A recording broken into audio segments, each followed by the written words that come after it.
All living beings, including humans, long to be happy and not to suffer.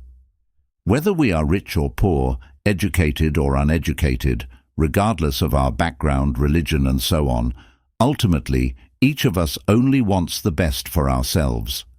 We all have the right to fulfill our short and long-term desires, just as we have the right to rely on various means to help us achieve the happiness we crave. In this sense, it seems self-evident that the purpose of our lives is to be happy. As a human being, I strive to promote ethics within humanity. This is the first of 3 commitments I have made to myself. This includes recognizing the source of happiness in individuals, families, and communities. However, if we disregard the freedom of others and harm other people in our search for paths to happiness, we are definitely harming ourselves in the long run. So as we endeavor to find happiness and eliminate suffering, it is imperative that we pay careful attention to the results our efforts produce for ourselves and others. There are immediate and long-term results, and it is important to understand the difference between the two. If a result is beneficial in the short term, but detrimental in the long term, it is better not to look at the immediate benefit, but to focus on the long-term effect and take it more seriously. In such a case, we should therefore refrain from actions that could cause harm in the future. When deciding whether an activity is worthwhile and correctly assessing its good and bad times, we must first recognize whether this action harms or benefits others. Based on the deeply felt wish to be happy and not to suffer, we should recognize that the best practice for achieving happiness and alleviating suffering is to avoid harmful activities and their causes. Rather, we should turn to those physical, verbal, and mental activities that benefit others. To achieve happiness as individuals or communities, and to preserve our rights and dignity, we need precisely this virtuous view of the world as a whole. We need to stop the thoughtless behavior that ignores the well-being of others. As long as we work only for our own happiness, we are constantly involved in behaviors that are in complete contradiction to the basic nature of human beings. And as long as we continue to cause the ongoing oppression and suffering of people and animals, we will surely suffer, as will everyone else. For this reason, we must strive to maintain a compassionate spirit. The central meaning of compassion lies in the attitude to end the suffering of others and increase their happiness. Seen in this light, compassion encompasses a sense of affection and responsibility for others. Everyone admires virtues associated with compassion, which include kindness, respect, tolerance, contentment, patience, and generosity. People who are endowed with such qualities are held in high esteem. In contrast, anger, intolerance, malice, greed, or stinginess are seen as faults, and people with such traits are generally rejected. Nobody is attracted to them. For good reason, all of us like people who turn to compassion and try to develop these excellent qualities while trying to free themselves from the faults of a malicious mind. Unfortunately, in many community relationships, as well as in individual lives, the power of kindness and compassion is weakening. Sometimes when people talk about the need to help, love, and show compassion to others, this power is considered silly and irrelevant or dismissed as pious talk. This is very sad. Many people mistakenly believe that compassion is a practice that is exclusively associated with religion.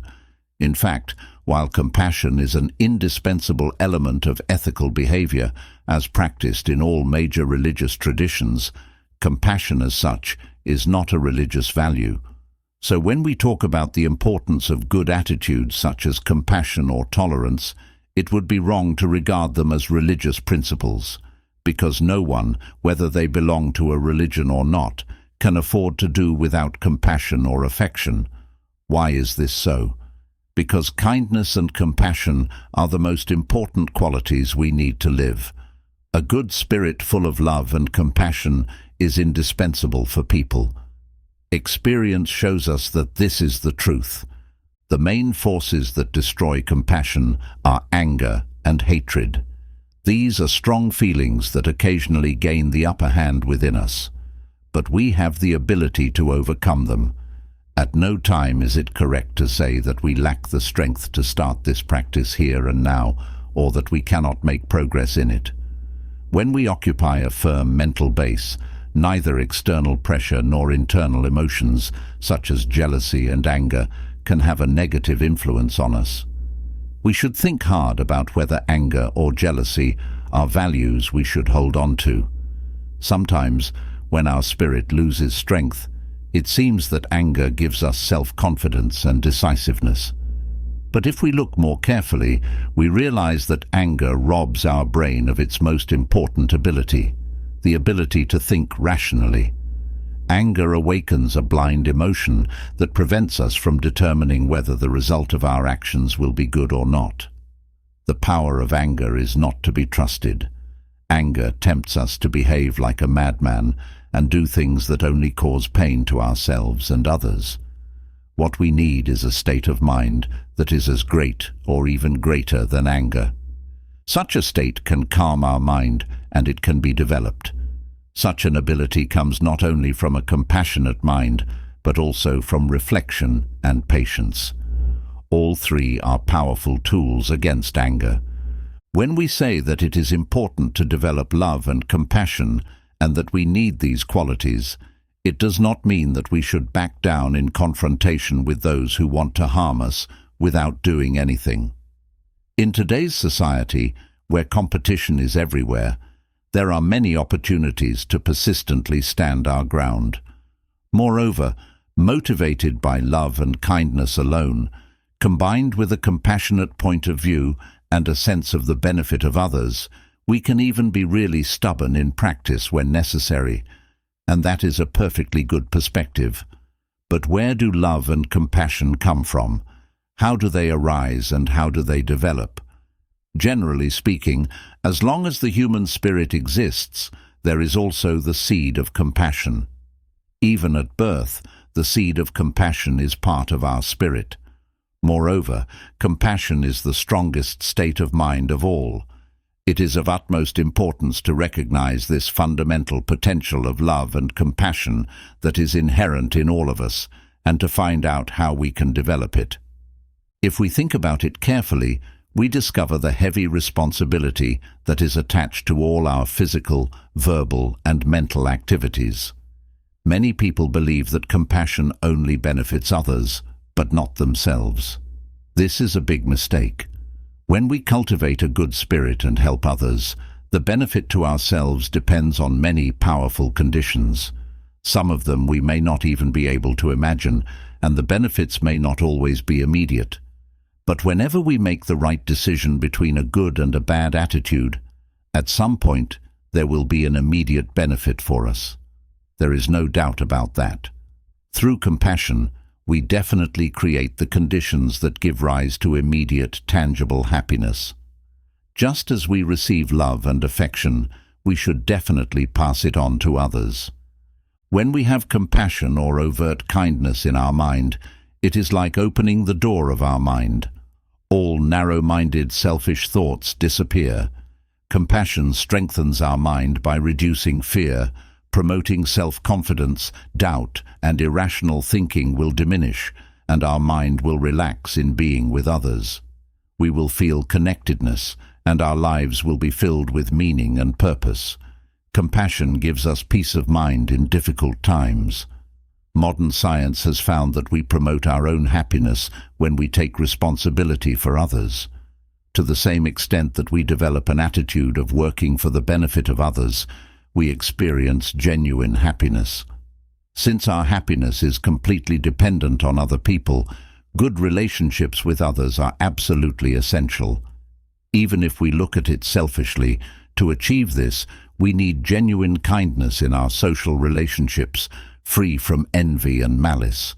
And when we interact with others honestly, without falsehood and without lies, we find ourselves in a state of inner confidence that enables us to enjoy good relationships. If we want to help others, We will approach them respectfully with a cheerful and open mind, regardless of our relationship with them. If, on the other hand, our attitude is based on jealousy, pride, or rivalry, our mind narrows and we behave evasively and incorrectly. We can't help it. Our entire behavior is characterized by secrecy and deceit because our outer actions and inner thoughts do not match. The result is an anxious mind that is constantly afraid of being exposed and exposed to embarrassment. Nothing is transparent, and other people mistrust us. Even in families, members may live in an atmosphere of fear without trusting each other. They keep an eye on each other and develop irrational attitudes. Then even great prosperity brings no joy. Where there is trust, people can lead a happy life in a good atmosphere, even if they only have the bare necessities of life. Such trust does not come about through money, deceit, power, strength, or coercion, but only through a clear, open attitude of care for others and respect for their rights. In a community based on harmonious friendship and a natural, genuine trust, there is an atmosphere of peace and joy. There we are free from unhappiness, fear, and anxiety, and can live in peace, also because we know that we have the ability and courage to face difficulties.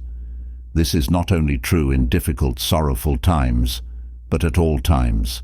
If we have someone we can turn to and who nurtures us with love and affection, this is a great help, whereas angry, thoughtless people only bring misfortune. Such an obvious truth is a clear indication of the need to treat other people with love and affection. A constant feeling of closeness and a loving spirit form the foundation on which we can build everything we desire. If instead we focus on small differences in outward appearance and deduce divisive and discriminatory things from them, we are embarking on a path of ignorance. We are constantly told that the world is smaller. In fact, since the 20th century, the people of this world have almost grown together into a single community. This small planet on which we humans live is our only home. If we want to preserve this home, each of us must assume universal responsibility. Only then will we be able to put aside harmful tendencies such as selfishness, deceit, or abuse, and only then will we be able to live without fear. Only then will life have meaning, and families, communities, and nations, large and small, will be happier.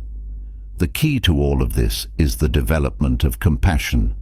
Compassion, caring, respect, and kindness towards others not only benefit society, they are also the most important factor in our own happiness.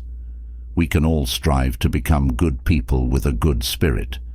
Each individual who is equipped with the virtues of kindness, compassion, or tolerance can make a great contribution to the happiness of families and society. Smiling, for example, is a completely natural and wonderful facial expression. Of course, this wonderful expression can also be misused by perverted thinking to ridicule or threaten others. We can see how important it is in everyday life to exchange a heartfelt smile. By the way, when we meet someone, we should smile first. Always waiting for the other person to smile is wrong. We know many similar situations in which our mental attitude and our actions are very important. External progress can give us physical well-being and, to a certain extent, alleviate suffering, but physical well-being alone cannot satisfy human needs. Those who live in dependence on material factors can be wealthy, enjoy good food and drink, live in a wonderful house in beautiful surroundings. He can have good friends and personal relationships, but the many effects of a troubled mind, abysmal sadness can be one of them, do not come from a lack of external comforts. They come from our spirit. Physical well-being cannot cover mental suffering. Conversely, spiritual happiness can overcome physical suffering. We can understand this from the following. When we enthusiastically strive for a certain goal, we are able to block out all the hardships that come with achieving that goal: pain, illness, or physical hardships. Moreover, Those who take on such hardships with joy no longer see pain as a burden, but as an adornment. In such situations, the mind does not feel discouragement or unhappiness, but is strengthened by the hardships and can endure more and more. Our mental strength reaches new heights, and we no longer feel physical hardship. In addition, a happy, relaxed disposition and an open, broad mind, as well as other positive mental states, protect us from illness, whereas a troubled mind and the like can bring about illness. We can all recognize this. Good and bad states of mind can bring well-being or discomfort to the body. They have the power to bring benefit and harm and are very important. However, physical well-being and deprivation are less important than our mental state. And although we are already experiencing hardships when we are sick or lacking the necessities of life, it is precisely then that we should make a peaceful, happy mind our main pursuit. The ability to alleviate suffering and find happiness by relying on our physical sensations is something we share with animals. However, the unique capabilities of our brains ensure that we humans can do even more. We can also create happiness and suffering to a much greater extent by relying on our mind, our thinking. The sensations of pleasure and pain caused by expectations and fears, and the large number of concepts are also manifold. These feelings cannot simply be amplified or mitigated by money or medicine. Only by constantly practicing our thinking can we reduce suffering and develop happiness. Since we humans possess a capable intellect, we can actually transform our minds into a peaceful, happy, and harmless state by striving to reduce the suffering caused by our thoughts and bring about happiness. One could say that such a transformation is actually the duty of everyone who possesses a human intellect. But how can people attain the happiness they long for?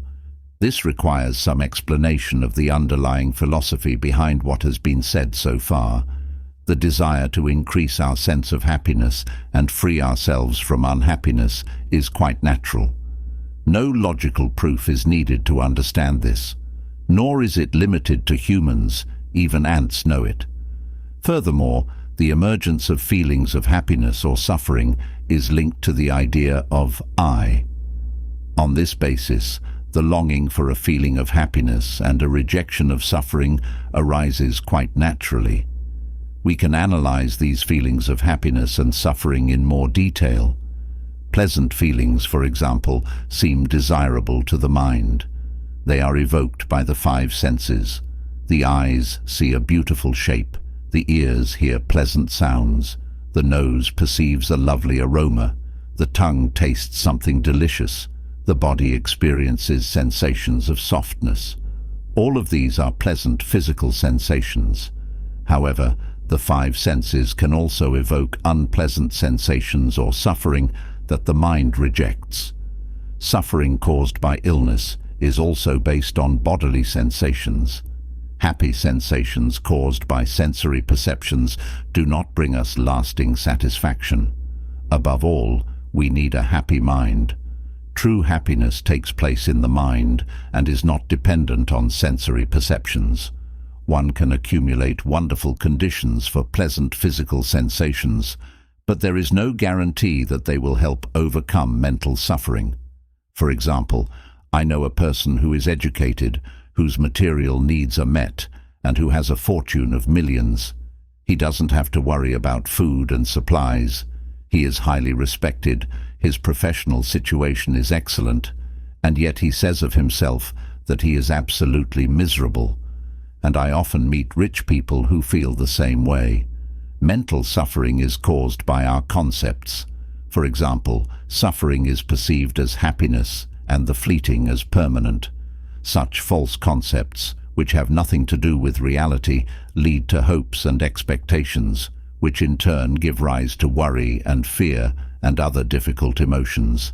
Pride, jealousy, rivalry, desire or anger are mental phenomena and must therefore have their cause in mental perception. Due to wrong mental perception, suffering is more common in humans than in animals. In less intellectual, uneducated people who live in poverty and perhaps know less envy, competitive spirit and no pride, the emergence of hopes and fears may be less pronounced. In this respect, they may experience less mental suffering. On the other hand, people who are educated and enjoy a high standard of living can more easily develop resentment and envy, which, coupled with rivalry and pride, can lead them to develop a mindset in which their own victory means the defeat of others.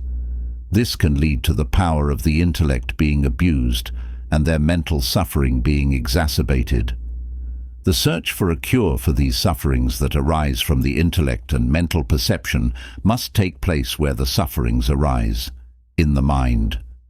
Such a remedy is not to be found in other people or external objects. The thought, "God will fix it," is also of little help. Kindness, compassion, and other mental qualities can only arise in our own minds and cannot be produced from outside. If they went to the market and tried to buy love and compassion, everyone would think it was ridiculous. If they went to the hospital and asked for an injection of love and compassion, they would be considered crazy. We don't get love and compassion from others. We have to develop it ourselves in our minds. If we keep this in mind, we can experience how to create a feeling of peace and happiness in our mind. Even when the body is suffering, the mind can experience a sense of peace and happiness. On the other hand, even if the body is completely free of any suffering, the mind can still be in a state of deep unhappiness. And if this is the case, the body will also suffer at some point. So if we make ourselves unhappy through an angry mind or something similar, it follows quite naturally that compassion is the antidote we need to cultivate. A peaceful, happy mind benefits everyone. This is something we can experience every day. So two people faced with the same difficulty can deal with it very differently. One can cope with it almost effortlessly, the other cannot. Both are only due to the way the problem is viewed. Whether you are religious, non-religious, or anti-religious, if you want a healthy body and a happy long life, you should value an attitude of kindness, affection, tolerance and contentment as much as you value your own life. Compassion and the need to help others are innate. They are part of our human nature and the basis of our development. It is crucial that we understand this. Everyone should take this realization to heart. To do this, we need to know something about how our thinking works. We need to know which thinking brings peace and which brings unrest and disruption. And we need to work on weakening the power of harmful thinking and strengthening the kind of thinking that produces genuine happiness. It is not enough just to know the wonderful qualities of a peaceful mind. We must also make an effort to cultivate it within ourselves. People with a disturbed mind can receive therapeutic support, which is possible almost everywhere these days. The causes of the unhappiness are explored, loving counseling is offered, the essential points are discussed, and advice and methods to calm the mind are given. But the crucial element is that we ourselves try to change our thoughts and habits, which are in direct opposition to kindness and compassion every day. In Tibet, the innate qualities of kindness and compassion are traditionally regarded as remedies that have a beneficial effect on mental and physical health. Developments in modern medicine that recognize the benefits of kindness and compassion for good health confirm this. If doctors, however skillful they may be, provide treatment with only their own benefit in mind, without treating their patients with kindness, without expressing empathy, patience, caring, or respect, the therapeutic effect will be minimal. Therapy by a doctor who treats her patients with kindness and compassion, on the other hand, has a greater effect. We can all recognize this. American doctors have also told me that around 12% of the US population have mental health problems, and that the main reason for this is not a material lack, but a lack of love and affection from others. We can also see from this that the greatest happiness comes from kindness and compassion. It is certainly not necessary for everyone to rely on a religion or a particular philosophy, but a determined effort to increase kindness and compassion is certainly needed. These wonderful human qualities are jewels of the spirit. Buddhist texts refer to humans as a higher form of existence in this world and speak of the human form of life being more precious than other living beings. The reason lies in our potential for kindness and compassion, as well as in our dispositions for good character and intellect, which are naturally given to us from birth, regardless of our social environment. We have the special fundamental ability to make not only ourselves happy, but also others. The seed of this virtuous human behavior is given to everyone, except perhaps those who have suffered certain injuries to their brains. But whether this seed sprouts and produces happiness depends on how we make use of it using our minds. We should not use it as a destructive tool, and we should think about it and realize that it must not be misused. Whether we bring about the desired happiness or unwanted suffering or mental turmoil depends on how we use our intellect. Whether the customs, laws and rules that exist in religion, politics or business bear good or bad fruit depends on how the people in charge use their intellect. Even a good system, if abused, can do harm instead of good. We see many examples of this today. Religion has the potential to help people achieve a meaningful, happy existence in this life, but if it is misused, it can also cause discord and division. Even in international sport, there are cases of corruption that unnecessarily jeopardize the honest pursuit of sport, and all of this is caused by the wrong actions of people. We can divide people by skin color, language, religion, gender, or ownership, but in fact, we are all basically the same. This is also confirmed by modern research.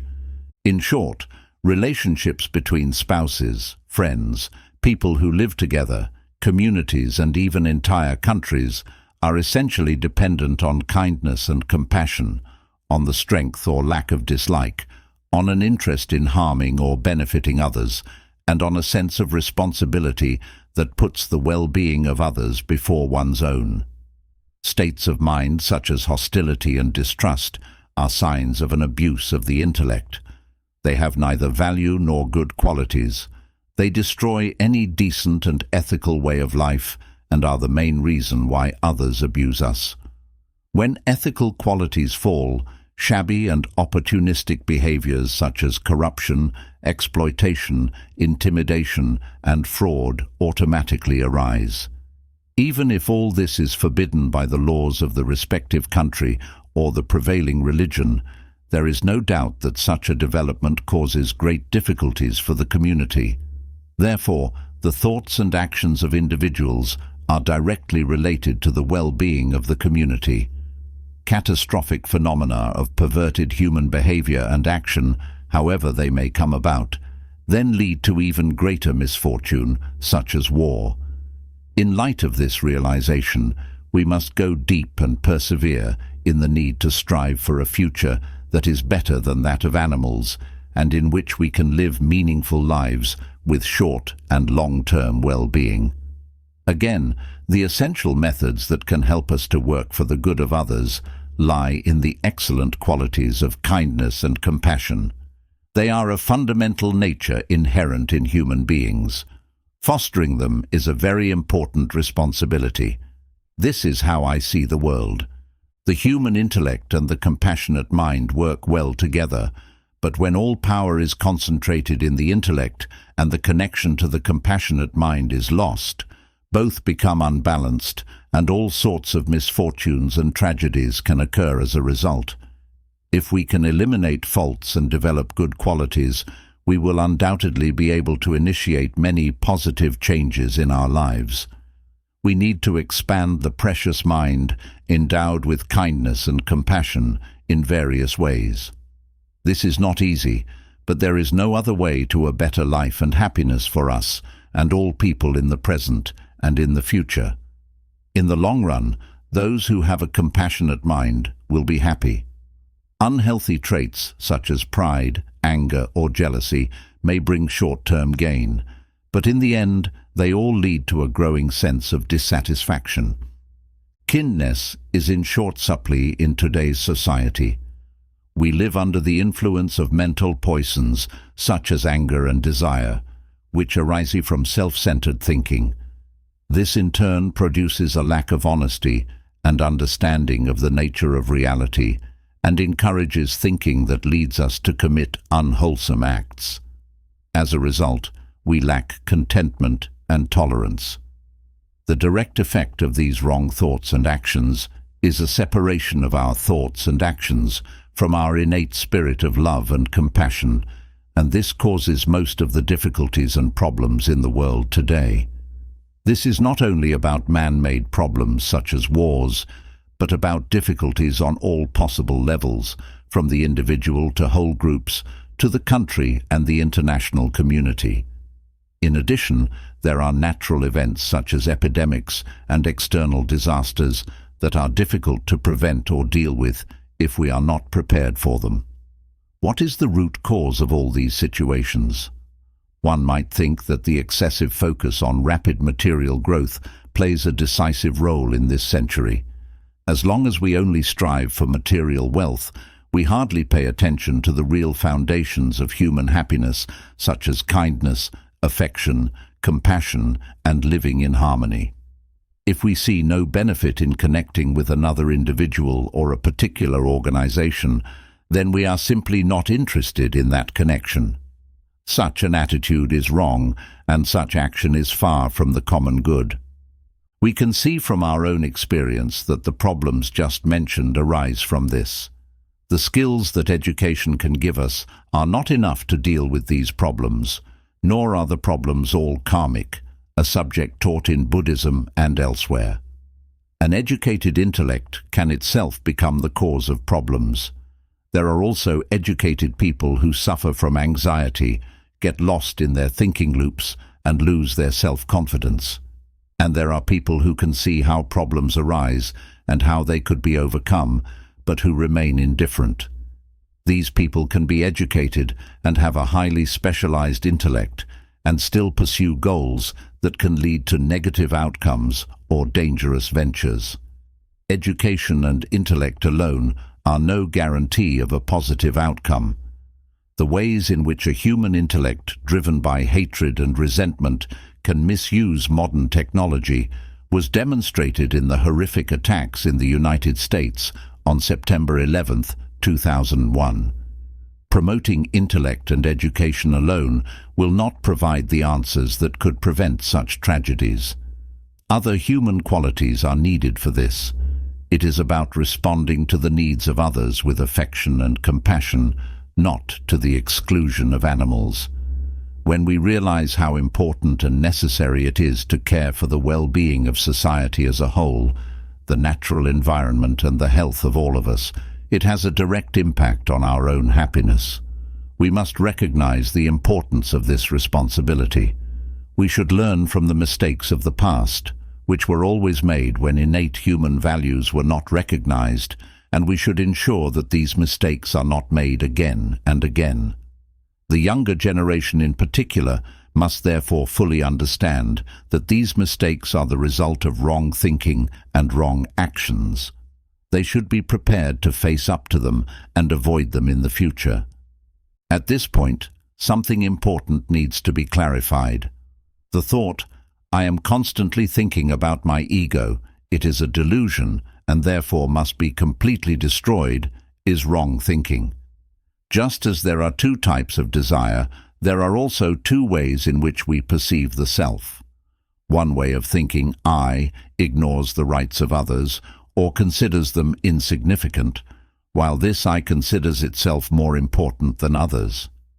This perception of the self craves personal gain and cultivates a strong appreciation of the self. This can go so far that it has no inhibitions about trampling over others ruthlessly. With such an attitude, even murder is possible. This perception of the ego is the negative side. The other way of perceiving the ego is based on a sense of self-respect and an attitude towards others that always considers, "It is not right if I do nothing good for others." It is supported by the thought, "In order to be able to serve others, I willingly take on the responsibility of fulfilling my duties, whatever they may be. I can do it, and I will do it in any case." This is a good self-perception that attacks negative states of mind and lays a strong foundation to fight against despondency and inertia.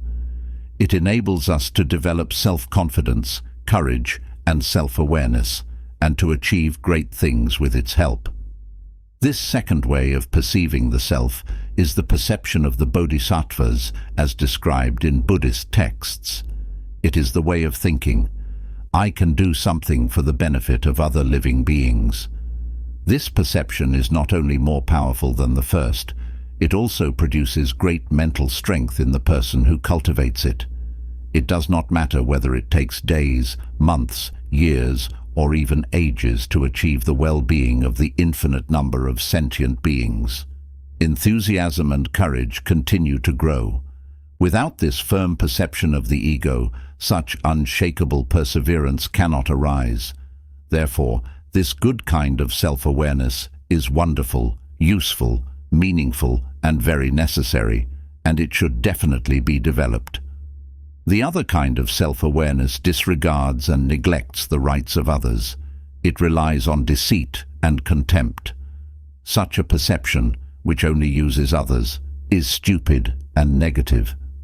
Those who think in this way therefore inflict unhappiness and ongoing suffering on other living beings and themselves. The relationship between true humility and despondency is similar. They are similar because the spirit is withdrawn in both, but humility can be used to promote good qualities. Despondency, on the other hand, prevents this. Take competitive thinking. Those who see themselves competing with others in the field of material development can produce superior skills that are used to strengthen the common good and the environment. We can learn from others who possess admirable qualities and joyfully strive to surpass even our teachers. We should strive for this kind of intelligent, competitive spirit without mutual hostility. For example, Buddhist practice teaches, we should strive to develop our mental qualities so that they are equal to those of the noble ones. We should go beyond that, strive to reach the higher level of Buddhahood as well. This is what an intelligent, competitive mind looks like, and we should try to develop something like this. Affection and attachment are similar. Both focus on others and involve feelings of closeness, but they differ in their results. I keep talking about higher and lower compassion. Lower compassion is innate and arises spontaneously. This compassion can be one-sided and associated with attachment, so it is dependent on the actions of others. It is a small mind that embraces only those on whom it relies, such as friends and relatives. For the second form of compassion, the first form is a starting point from which it takes great pleasure in continuously improving itself through a wisdom that discerns and analyzes. With appropriate effort, this compassion grows in strength. It is accompanied by wisdom and is therefore limitless.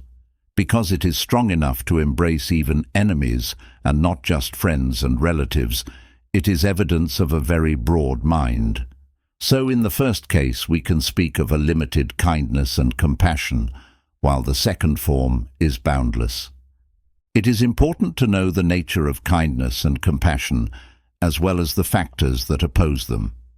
Kindness and compassion for friends and relatives are always mixed with attachment. They therefore arise from a need that we satisfy for ourselves, not necessarily from an attitude that is designed to help others. This is not true compassion. True compassion is not based on attachment, but takes responsibility for others out of authentic motives. Such compassion, which is motivated by reality and goodwill towards others, does not change even if these others behave in a hostile manner.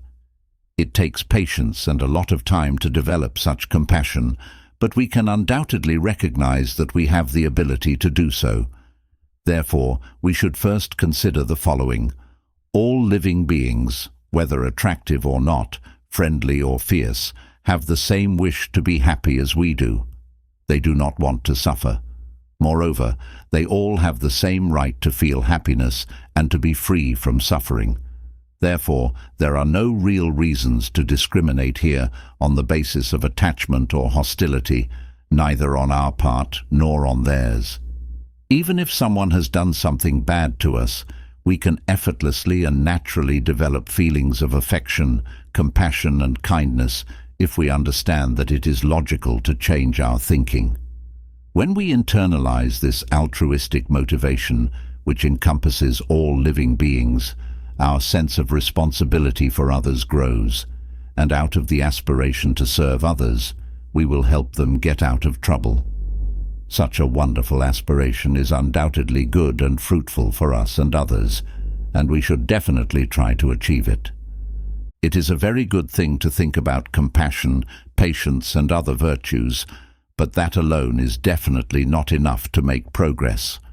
I would like to emphasize that especially when confronted with difficulties and hardships, we must immediately try to practice these qualities. Our friends will always find many ways to help us, but it is not friends who give us the opportunity to bring out the precious qualities of compassion and patience. These difficult and important challenges come from our enemies. Whenever people we consider our enemies cause us great difficulties, there is an opportunity to face and endure adversity, practice patience, and develop compassion. Such opportunities only come from confronting our enemies, and we should consider their kindness. If we want to train our minds in compassion, we should consider our enemies as our best teachers. In Christianity, it is taught that when an enemy strikes us on one cheek, we should turn the other cheek as well. It is a very moving way. There are similar teachings in Buddhist philosophy and practice. If the correct application of these teachings puts our practice of patience on a stable footing, then the attacks of our enemies really only serve as opportunities to further consolidate the practice. When we are free from anger and thoughts of revenge towards our enemy, we can clearly see with a peaceful mind that a hurtful action by which he inflicts pain on us arises only because our enemy is under the control of mental poisons. If we also consider that this person's behavior will have terrible karmic consequences for them, we will perceive them even more as an object of true compassion. This is a fundamental teaching of Buddhism. Also, the fact that our enemy can become a friend, and that even our closest friend can become an enemy, is obvious to all.